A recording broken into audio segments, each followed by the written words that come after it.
The war in Afghanistan is now the longest in American history. It's been almost 17 years since the United States invaded in retaliation for the September 11th terrorist attacks carried out by al-Qaeda, the terrorist group harbored at the time by the Taliban-led government.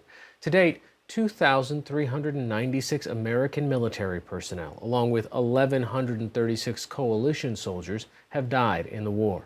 So have an estimated 170,000 fighters and civilians in Afghanistan and Pakistan.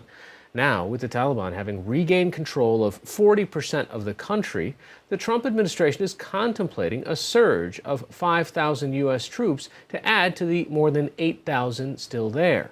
Joining me here to discuss this is Barnett Rubin, Associate Director of New York University's Center on International Cooperation. He previously worked in the Obama State Department. Thanks for joining us. So, how do we get here? Why are we still 17 years out and we're talking about our adversary controlling 40% of the country? We never really defined what we were trying to accomplish. We had a long list of goals, which were capturing and killing terrorists, and we were never exactly clear where the boundary around that category was, and trying to stabilize Afghanistan. Those two missions got in their way. We were distracted by Iraq.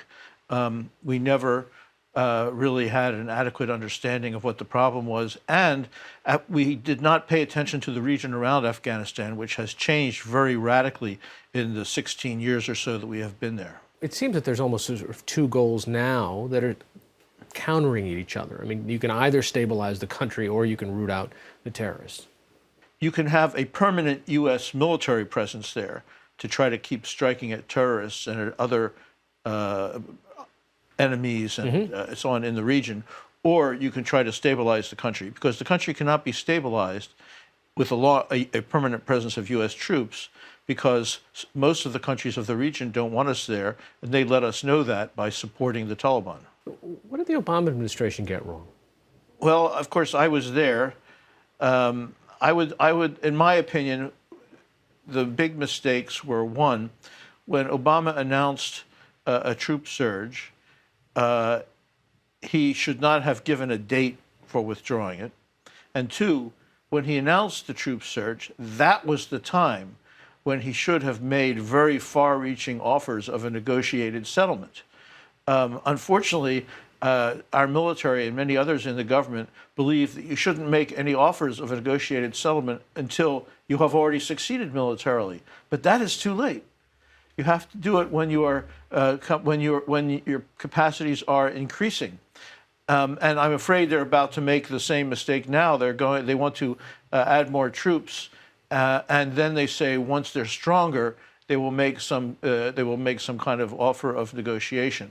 Would the 5,000 troops make a difference? Of course, 5,000 troops will make some difference, but they will make only a marginal difference. They might stop the erosion of the stalemate as it is now. If, as you say, and these estimates are all very dubious, but let's say that the Taliban control approximately 40% of the population. Well, maybe with 5,000 troops, we could get that down to 30% or 25%. That would not be decisive in any way. And then, of course, our troops are not going to be there forever. No matter how many times we tell people that we're committed, everyone knows that we are not going to be in Afghanistan longer than the Afghans. So they can wait us out. So there is no alternative to working toward a political settlement, not just with the Taliban, but with the countries of the region now, immediately. Well, we've been talking a lot about policy. What about the people on the ground that are somehow living through this? I mean, this kind of seesaw between a local or provincial government control and then back and forth to the Taliban control. From the point of view of the people in Afghanistan, this war has been going on for almost 40 years, since there was a coup d'etat in 1978. And you gave numbers about the numbers of people who have been killed and injured. Again, that's the last 16 years. People believe that 1 million or more people may have been killed over the last 40 years, including the period of the Soviet intervention. So this is really, it's been a terrible agony that the people of Afghanistan have gone through for a long time. Of course, they have become quite resilient, and those of them who aren't killed find ways of adapting, but it's becoming more and more difficult for them. All right, Barnett Rubin, Associate Director of New York University's Center on International Cooperation. Thanks for joining us. Thank you.